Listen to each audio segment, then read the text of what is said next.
నమస్తే BCN news కి స్వాగతం। నా పేరు నీలిమ। ముందుగా ముఖ్యాంశాలు। డిజిటల్ మీడియా సవాళ్లను అధిగమించాలి। ఢిల్లీ సభలో మానవ హక్కులపై చర్చించిన రాష్ట్రపతి ద్రౌపది ముర్ము।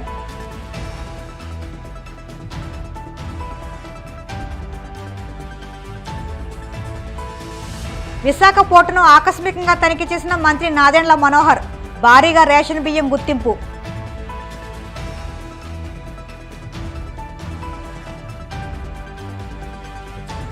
కాకినాడ జిల్లా తునిలో హీరో అల్ల నరేష్ సందడి। బచ్చలమల్లి మూవీ షూటింగ్ లో busy.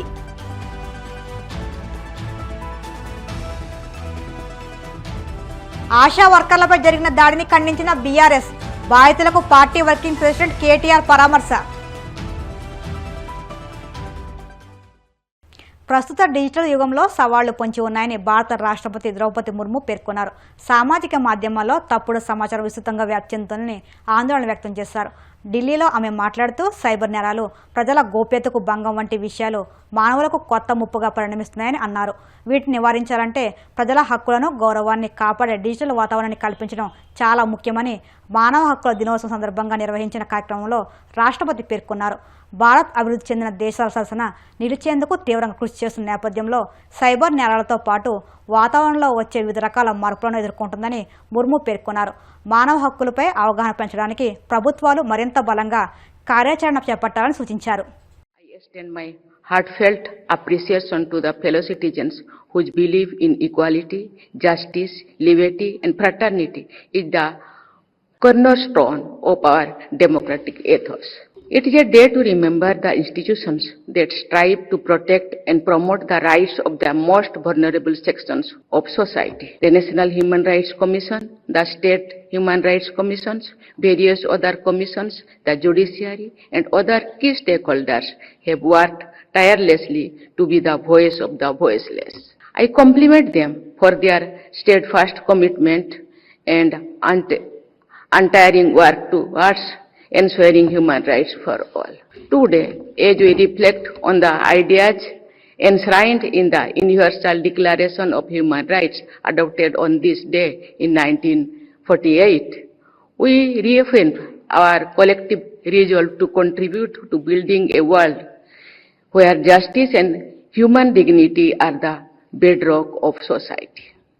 India today stands as a shining example where great initiatives are being taken by the government for poverty alleviations, eradication of hunger by providing free food to underprivileged, and offering equal opportunities to youth to realize their dreams.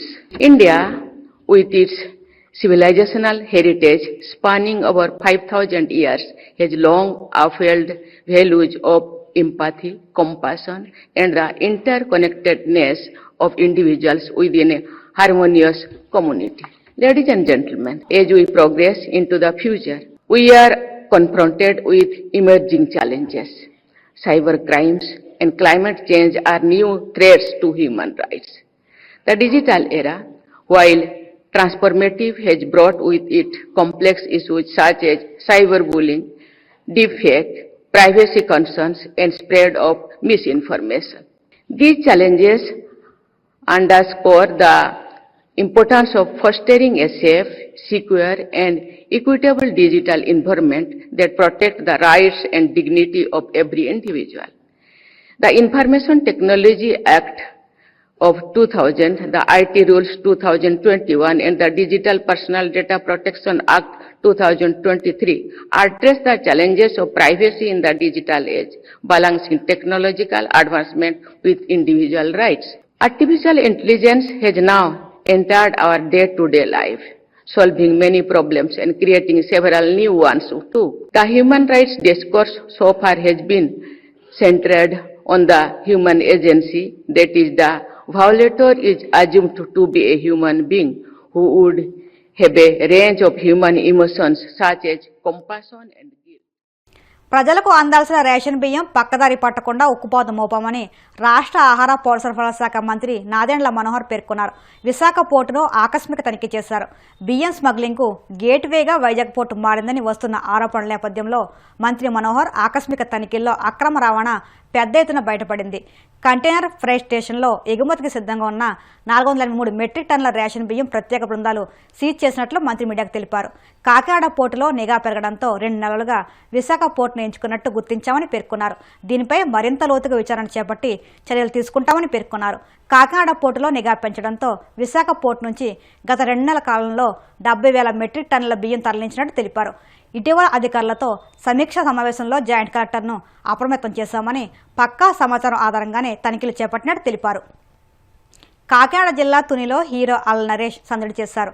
Bachala Malli movie షూటింగ్లో భాగంగా రాజా క్రీడా మైదానంలో cricket ఆడిన సన్నివేశాన్ని hero అల్ నరేష్పై చిత్రీకరించారు. Batting ఆడి ఫ్యాన్స్ని నరేష్ అలరించారు. అనంతరం ఆయన మీడియాతో మాట్లాడుతూ బచ్చల మల్లి మూవీని రూపొందిస్తున్నామని, ఈ సినిమా ప్రేక్షకులను ఎంతగానో ఆకట్టుకుందని పేర్కొన్నారు. సినిమాలోని చాలా సన్నివేశాలు కదిలింపజేస్తాయని తెలిపారు. తునికి చెందిన ఓ వ్యక్తి గురించి తీసిన కథలా అనిపిస్తుందని, సినిమా షూటింగ్ ఎక్కువ శాతం తుని పరిసరాలను జరిగిందని తెలిపారు. థియేటర్లలో ఈ నెల 20న విడుదల కానుందని, ప్రతి ఒక్కరూ సినిమాను చూసి ఆదరించాలని కోరారు. ముంబైలోని కొర్లా ప్రాంతంలో ఘోర ప్రమాదం జరిగింది. అకస్మాత్తుగా ఓ బస్సు దూసుకురావడంతో 3 మృతి చెందగా మరో 20 మందికి తీవ్ర గాయాలయ్యాయి. బస్సు బ్రేక్ ఫెయిల్ కావడంతో ఈ ప్రమాదం జరిగినట్లు చెబుతున్నారు. ఈ ప్రమాదం కొర్లా పశ్చిమ రైల్వే స్టేషన్ రోడ్డులోని అంబేద్కర్ నగర్లో చోటు చేసుకుంది.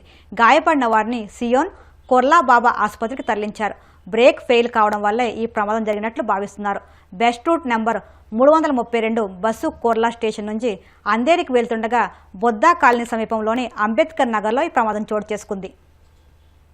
గత 5 ఏళ్లలో వైసీపీ భూ బకాసురులు రాష్ట్రంలో వేలాది ఎకరాలు కబ్జా చేశారని టీడీపీ ఎమ్మెల్సీ శాసనమండలి చీఫ్ విప్ పంచమతి అనురాధ పేర్కొన్నారు. మంగళవారం మీడియాతో మాట్లాడుతూ ప్రభుత్వ భూముల నుంచి దేవాదాయ, అసెడ్, వక్ఫ్, లీడ్ క్యాప్ భూముల వరకు అన్నీ కొట్టేశారని మండిపడ్డారు. కూటమి ప్రభుత్వానికి 5 నెలల్లో వచ్చిన 174,000 ఫిర్యాదుల్లో 68,000 ఫిర్యాదులు భూ కబ్జాలపైన తెలిపారు. వైసీపీ భూమాఫియాకు హెడ్ జగన్ అయితే సమన్వయకర్తలు సజ్జల విజయసాయిరెడ్డి, వైవి సుబ్బారెడ్డి, పెద్దిరెడ్డి, మిథున్ రెడ్డి అంటూ సెటర్లు వేశారు. 4,000 ఎకరాల కాకినాడ పోర్టు భూములను బెదిరింపులతో కేవలం 12 కోట్లకే కొట్టేశారని, వైసీపీ ఎమ్మెల్యేలు, మంత్రులు పాలన గాలి కొదిలేసి భూముల కబ్జా చేశారంటూ ఆరోపించారు. అందరికీ కూడా నమస్కారం అండి. రాష్ట్రంలో ఏం జరుగుతుందో ప్రజలందరూ కూడా గమనిస్తూనే ఉన్నారు. చంద్రబాబు నాయుడు గారి ప్రభుత్వంలో, కూటమి ప్రభుత్వంలో వచ్చిన వెంటనే పరిపాలన మొదలుపెట్టిన వెంటనే దాదాపు మీ కష్టాలు ఏంటయ్యా చెప్పండి అని చెప్పి ప్రజల్ని అడిగిన దాని మీదట దాదాపు 174,000 అర్జీలు, వాళ్ళకి ఏయో బాధలు ఉన్నట్టుగా వాళ్ళ అర్జీలు ఇవ్వటం జరిగింది. అందులో దాదాపు 68,000 అర్జీలు ఈ ల్యాండ్స్ మీద, భూ కబ్జాల మీద, మా భూమిని కొట్టేశారనే దాని మీద 68,000 అర్జీలు వచ్చినాయి. ఏంటిది ఇది? ఎప్పుడూ లేదు, ఎప్పుడు ఆంధ్ర రాష్ట్ర చరిత్రలో చూడలేదు అని చెప్పి నారా చంద్రబాబు నాయుడు గారు ఒక నిర్ణయం తీసుకున్నారు. మొన్న నుంచి రెవెన్యూ సదస్సులు ఏర్పాటు చేయడం జరిగింది. ఈ రోజుకి 5వ రోజు. ఈ 5వ రోజుకి ఈ 68,000 అర్జీలే కాకుండా అదనంగా 1,102 గ్రామాల్లో రెవెన్యూ సదస్సు జరిగితే కేవలం 1,102 గ్రామాల్లో జరిగిన రెవెన్యూ సదస్సులకి దాదాపు 20,000 కంప్లైంట్స్ రావడం జరిగింది. ఎంత దారుణం అంటే వీళ్ళు ప్రభుత్వ భూములు వదిలిపెట్ల, దేవాదాయ భూములు వదిలిపెట్ల, అసైన్డ్ భూములు వదిలిపెట్ల, ఇనాము భూములు వదిలిపెట్ల, అటవీ శాఖకు సంబంధించిన భూములు వదిలిపెట్ల, ఇరిగేషన్ శాఖకు సంబంధించిన భూములు వదిలిపెట్ల, ఏ భూములు కూడా వదిలిపెట్టకుండా గ్రామాల్లో కూడా మరి ప్రతి గ్రామంలో కూడా ల్యాండ్ మాఫియా చేయటం జరిగింది. ఈ ల్యాండ్ మాఫియాకి హెడ్ జగన్మోహన్ రెడ్డి అయితే సమన్వయకర్తలు ఉత్తరాంధ్రకి సంబంధించి ఎస్వి సుబ్బారెడ్డి, విజయసాయి రెడ్డి. వైసీపీ హయాంలో వీళ్ళు చేసిన కబ్జాలకి అసలు విశాఖలో భూములు మిగులుతాయా అని చెప్పి కూడా పేపర్లో వచ్చినా కూడా వాళ్ళు ఏ రోజు కూడా స్పందించిన పరిస్థితి వచ్చింది. వీళ్ళందరికీ చర్మగీతం పాడే రోజు వచ్చేసింది. ఇవన్నీ డైవర్ట్ చేయటం కోసం విజయసాయి రెడ్డి వాళ్ళందరూ అవాకులు చవాకులు మాట్లాడుతూ ఉన్నారు. చంద్రబాబు గారి మీద కూడా మాట్లాడుతూ ఉన్నారు. అసలు మీరు బ్రతికుంటే కదా, ఇంతకన్నా నేనేం చెప్పదలుచుకోవాలా. మీరు బ్రతికున్నా ఎక్కడుంటారో మీకు తెలుసా? తేలుస్తారు ప్రజలు. త్వరలోనే తేల్చబోతుంది ఈ ప్రభుత్వం. మీరు ఏ జైళ్ళల్లో మగ్గబోతున్నారో, ఏ జైళ్ళల్లో ఉండబోతున్నారో, మీ శేష జీవితం ఎక్కడ గడపబోతున్నారో ప్రజలు త్వరలోనే నిర్ణయించబోతున్నారనే విషయం మీరు తెలుసుకోవాలి. ఈ రెవెన్యూ సదస్సుల ద్వారా వీళ్ళ మాఫియా ఇంకా కూడా బయటపడింది, ఇంకా బయటపడతాయి. ఇంకా 35 రోజుల పైన ఈ రెవెన్యూ సదస్సులు జరగబోతున్నాయి. ప్రజలు మిమ్మల్ని తరిమి కొట్టే రోజు దగ్గరలోనే ఉంది. మీ కనీసం మీ ఆనవాళ్ళు కూడా లేకుండా మిమ్మల్ని ఈ ఆంధ్ర రాష్ట్రాన్ని నుంచి తరిమే పరిస్థితి మీరే తెచ్చుకున్నారు అని చెప్పి ఈ సందర్భంగా తెలియజేస్తూ నేను సెలవు తీసుకుంటున్నాను. Thank you. ప్రజల హక్కుల సాధనతో పాటు వారి సమస్యల పరిష్కారానికి social justice for international civil and human rights council సంస్థ శక్తి వంచన లేకుండా కృషి చేస్తూ బాధితులకు అండగా నిలుస్తుందని సంస్థ ప్రతినిధులు తెలిపారు.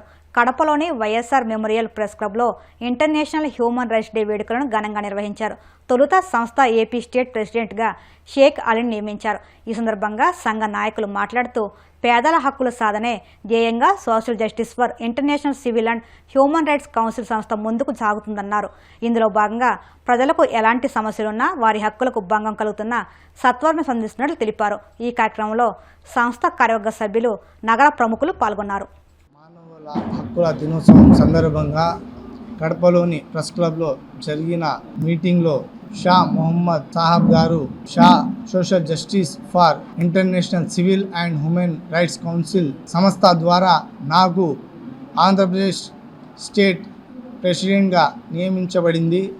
కావున ఆంధ్రప్రదేశ్లోని ఎటువంటి పేద ప్రజా సమస్య మీద పరిష్కరిస్తానని, ఎక్కడ ఏ డిపార్ట్మెంట్ అయినా పేద ప్రజలను అన్యాయం చేస్తే ఊరుకుండేది ఉండదని నేను ఈ మీడియా ద్వారా తెలియజేస్తున్నాను. ఈ రోజుల్లో చూస్తున్నాము, ఏ పార్టీ అధికారంలో వచ్చినా అపోజిషన్ పార్టీ మీద శత్రుత్వం బదిలీ తీసుకోవడము, వాళ్ళ సమస్యలను చూసుకోవడము తప్ప పేద ప్రజల గురించి ఆలోచించి వాళ్ళ సమస్యలను పరిష్కరించకుండా అన్యాయం చేస్తున్నారని, ఎక్కడ ఆంధ్రప్రదేశ్లోని ఏ ప్రాంతంలో అయినా సరే, ఏ కాన్స్టిట్యున్సీలో అయినా సరే, డిపార్ట్మెంట్ అయినా సరే పేద ప్రజలను అన్యాయం చేస్తే ఈ హ్యూమన్ రైట్స్ ద్వారా ఊరుకుండేది ఉండదని తెలియజేసుకుంటూ, ఏ డిపార్ట్మెంట్ అయినా అన్యాయం చేస్తే గిల్లుకుంటా పోతానని ఈ మీడియా ద్వారా నేను తెలియజేయడం అయినది.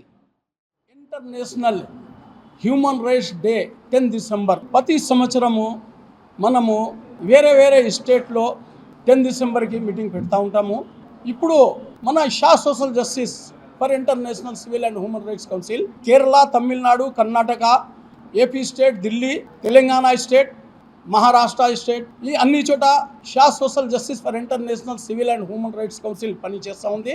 మేము చెప్పేది ఒకటే, ఎక్కడైనా తప్పు జరిగితే మన హ్యూమన్ రైట్స్ ఆఫీస్లో ఎవరైనా మనకు రాసి ఇస్తే అన్యాయం జరిగిందని అర్జెంటుగా వాళ్ళపైన కేసు బుక్ చేస్తాము. కేసు ఎట్లా బుక్ చేస్తామంటే, హ్యూమన్ రైట్స్ కమిషన్లో పోలీస్ డిపార్ట్మెంట్ వాళ్ళు కూడా తప్పు చేస్తే హ్యూమన్ రైట్స్ కమిషన్లో కేసు బుక్ చేస్తాము. ఎందుకంటే అన్యాయం చేయకూడదు, ఎవరి డ్యూటీ వాళ్ళ కరెక్ట్గా చేసుకోవాలా. అన్యాయం చేస్తే మా హ్యూమన్ రైట్స్ తరపున ఊరుకుండేది లేదు. ఎవరైనా మన దగ్గర వచ్చి వాళ్ళకి ప్రాబ్లం జరిగింది మనకు లెటర్ రాసి ఇస్తే ఖచ్చితంగా వాళ్ళకి మనము ఏం చేయాలో ఖచ్చితంగా చేస్తాము. ఇంటర్నేషనల్ హ్యూమన్ రైట్స్ డే డేట్కి షేర్ అలీ గారు మంచి ఒక సోషల్ వర్కర్ అని చెప్పి మాకు తెలిసింది. ఇతనికి ఏపీ స్టేట్ ప్రెసిడెంట్గా పోస్టు ఈరోజు డిక్లేర్ చేసినాము.